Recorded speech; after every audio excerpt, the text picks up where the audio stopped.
जय श्री राम। राधे राधे दोस्तों, आज हम जानेंगे सबरी के बारे में कि आखिर में सबरी थी कौन। तो बात भगवान राम के जन्म से पहले की है, जब भील आदिवासी कबीले की मुखिया अच के घर बेटी पैदा हुई थी। उसका एक नाम श्रमना और दूसरा नाम सबरी रखा गया। सबरी की माँ इंदुमती उसे खूब प्यार करती थी। बचपन से ही सबरी पशु पक्षियों की भाषा समझकर उनसे बातें करती और जब सबरी की माँ उसे देखती तो कुछ समझ नहीं पाती थी। कुछ समय बाद एक पंडित ने सबरी के परिवार को बताया कि वो आगे चलकर सन्यासी बन सकती है। इस बात का पता चलते ही सबरी के पिता ने उसका रिश्ता तय कर दिया। जैसे ही शादी का दिन नजदीक आया, सबरी के घर वालों ने खूब सारी बकरियां और अन्य जानवर घर के पास लाकर बांध दिए। एक दिन सबरी की माँ जब उसके बाल बना रही थी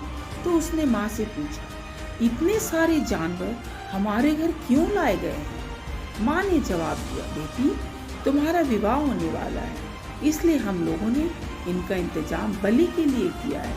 तुम्हारी शादी के दिन ही बलि प्रथा होगी और फिर इनसे स्वादिष्ट भोजन बनाकर सबको परोसा जाएगा। यह सुनकर सबरी दुखी हो गई। काफी देर तक सबरी ने उन जानवरों को आजाद करने के बारे में सोचा। सोचते सोचते सबरी के मन में हुआ कि अगर ये जानवर यहाँ नहीं होंगे तो इनकी बलि रुक सकती है। ऐसा नहीं हुआ तो मेरे घर से कहीं चले जाने पर ही यह बलि रुकेगी। जब मैं नहीं रहूंगी तब न विवाह होगा और न ही बलि प्रथा। इससे मासूम जानवर बच जाएंगे। इसी सोच के साथ जानवरों की रखी गई जगह पर सबरी पहुंची। उसने सोचा कि उन्हें खोल देती हूँ, लेकिन वो ऐसा नहीं कर पाई। उसके बाद सबरी जंगल की तरफ भागने लगी। भागते भागते सबरी ऋषिमुख पर्वत पहुंच गई। वहां करीब 10,000 ऋषि रहा करते थे। सबरी को लगा कि वो भी इसी जंगल में किसी तरह ऋषि मुनियों की सेवा करके अपना जीवन जी लेगी। वो चुपचाप उसी जंगल में एक हिस्से में किसी तरह से रहने लगी। सबरी रोजाना ऋषि मुनियों की झोपड़ी के आगे झाड़ू लगाती और हवन के लिए लकड़ियां भी लाकर रख देती थी। ऋषि मुनियों को समझ नहीं आ रहा था कि जंगल में उनके काम अपने आप कैसे हो रहे हैं। एक दिन सबरी को किसी ऋषि ने देख लिया। उसे देखते ही उसका परिचय पूछा। जैसे ही सबरी ने बताया कि वो भील आदिवासी परिवार से संबंध रखती है तो उसे ऋषियों ने खूब डांट लगाई। सबरी को इस बात का बिल्कुल भी पता नहीं था कि उसकी जाति छोटी है और उसे ऋषियों द्वारा जाति की वजह से अपमान सहना पड़ेगा। इतना सब होने के बाद भी सबरी हर ऋषि मुनि के दरवाजे पहुंचती और उनके आंगन में झाड़ू लगाकर उनसे गुरु दीक्षा देने के लिए भी कहती। हर कोई सबरी को उसकी जाति की वजह से अपने आश्रम से भगा देता था। ऐसा होते होते काफी समय बीत गया। उसके बाद सबरी मतंग ऋषि की कुटिया में पहुंची। वहां पहुंचकर मतंग ऋषि को सबरी ने बताया कि वो उनसे गुरु दीक्षा लेना चाहती है। उन्होंने खुशी खुशी उसे अपने गुरुकुल में रहने दिया और भगवान से जुड़ा ज्ञान देते रहे। सबरी ने भी अपने गुरु मतंग ऋषि की सेवा करने में कोई कसर नहीं छोड़ी। वो गुरुकुल के भी सारे काम करती थी। सबरी से खुश होकर ऋषि मतंग ने उसे बेटी मान लिया था। समय के साथ मतंग ऋषि का शरीर बूढ़ा हो गया। उन्होंने एक दिन सबरी को अपने पास बुलाया और कहा, बेटी मैं अपना देह त्यागना चाह रहा हूँ।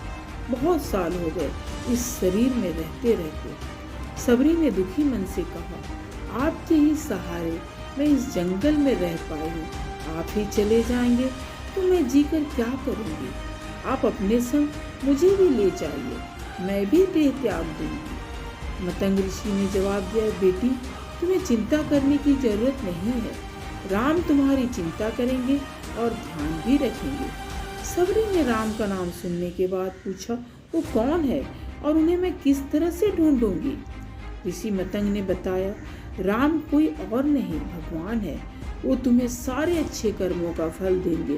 तुम्हें उन्हें ढूंढने की कोई जरूरत नहीं है। वो एक दिन खुद तुम्हें खोजते हुए इस कुटिया में आएंगे और तुम्हें उनके हाथों ही मोक्ष मिलेगा। तब तक तुम इसी आश्रम में रहो। इतना कहते ही मतंग ऋषि ने अपना शरीर त्याग दिया। सबरी के मन में मतंग ऋषि के जाने के बाद से एक ही बात थी कि भगवान राम स्वयं उससे मिलने आएंगे। वो रोज भगवान राम से मिलने के लिए बाग से अच्छे अच्छे फूल लाकर पूरा आश्रम सजाती और भगवान के लिए बेर तोड़ कर लाती। भगवान के लिए बेर चूमते हुए सबरी उन्हें चख लेती थी ताकि भगवान को सिर्फ वो मीठा बेर ही दे सके। रोजाना सबरी इसी तरह भगवान के दर्शन की आस में फूल और बेर इकट्ठा करती रहती थी। इसी तरह इंतजार में कई साल बीत गए। सबरी का शरीर एकदम वृद्ध हो गया। एक दिन आश्रम के पास के ही तालाब में सबरी पानी लेने गई। तभी पास के ही एक ऋषि ने उसे अछूत कहते हुए वहां से भागने के लिए कहा और एक पत्थर मार दिया। वो पत्थर जब सबरी को लगा तो उसे चोट लगी और खून बहने लगा। बहते हुए खून की एक बूंद उसी तालाब के पानी में गिर गई। तभी पूरा तालाब का पानी खून में बदल गया। ये सब होता देखकर ऋषि ने सबरी को ही डांटा और कहा कि पापिन, तुम्हारी वजह से पूरा पानी खराब हो गया है। रोज ऋषि उस पानी को साफ करने के लिए अपनी कई तरह की विद्याओं का इस्तेमाल करते। कई सारे जतन करने के बाद भी कुछ नहीं हुआ। फिर उन्होंने गंगा जैसी कई पवित्र नदियों का जल भी उस तालाब में डाला, फिर भी तालाब का पानी साफ नहीं हो पाया और वो खून जैसा ही रहा। कई सालों तक तालाब के पानी को साफ करने की कोशिश के बाद भी कुछ काम नहीं आया, तो ऋषि ने थककर सब कुछ छोड़ दिया। इस घटना के कई सालों के बाद भगवान राम अपनी पत्नी सीता के हरण के बाद उन्हें ढूंढते हुए उसी तालाब के पास पहुंचे। ऋषि मुनियों ने उन्हें पहचान लिया। भगवान को वहां देखकर ऋषियों ने तालाब का पानी साफ करने के लिए भगवान को अपने पैर उसमें डालने के लिए कहा, लेकिन पानी जैसा का तैसा ही था।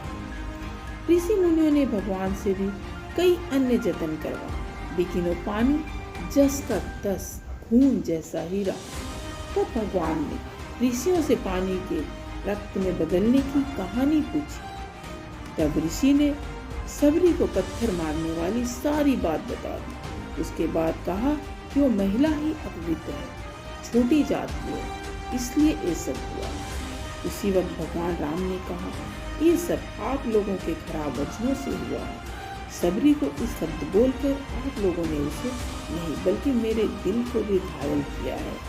इसी घायल दिल के रक्त का प्रतीक यह तालाब का लाल पानी है। आगे भगवान राम बोले, कहाँ है वो माई, मैं उनसे मिलना चाहता हूँ।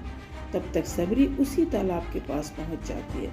इस दौरान सबरी के पैर को ठोकर लगती है और कुछ धूल उस तालाब में गिर जाती है। तभी सारा पानी साफ हो जाता है। भगवान सबसे कहते हैं कि देखिए, आप लोगों ने क्या कुछ नहीं किया, लेकिन पानी साफ नहीं हो पाया। अभी सिर्फ इनके पैर की थोड़ी सी धूल ने ही तालाब का पानी साफ कर दिया। भगवान राम को सबरी पहचान चुकी थी।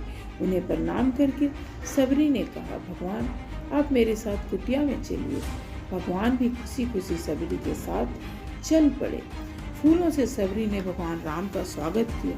वो सीधे बेर तोड़ने के लिए भाग गई और चक चक कर उनके लिए बेर लेकर आई। उन्होंने बड़े ही प्यार से भगवान राम उनके भाई लक्ष्मण को बेर दिए। भगवान राम ने भी उतने ही प्यार से उन बेर को खाना शुरू किया। तभी बेर देखकर मुंह बनाते हुए लक्ष्मण ने कहा, भैया ये बेर झूठे हैं, इन्हें आप कैसे खा सकते हैं? भगवान ने जवाब दिया, लक्ष्मण ये झूठे नहीं बल्कि बहुत मीठे हैं। सबरी माई हम सबके लिए बहुत प्यार से तोड़ कर लाई है। इतना कहकर भगवान राम प्यार से उन बेर को खाने लगे। भगवान ने जाते हुए सबरी माई से कहा, आप मुझसे जो चाहे वो मांग सकती हो।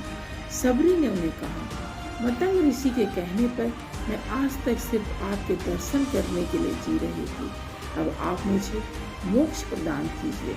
मैं अपना शरीर आपके सामने ही त्यागूंगी। उसी वक्त सबरी ने अपना शरीर त्याग दिया। भगवान राम ने अपने हाथों से उनका अंतिम संस्कार किया।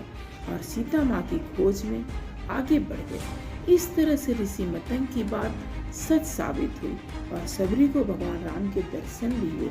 तभी से भगवान राम को सबरी के राम भी कहा जाने लगा।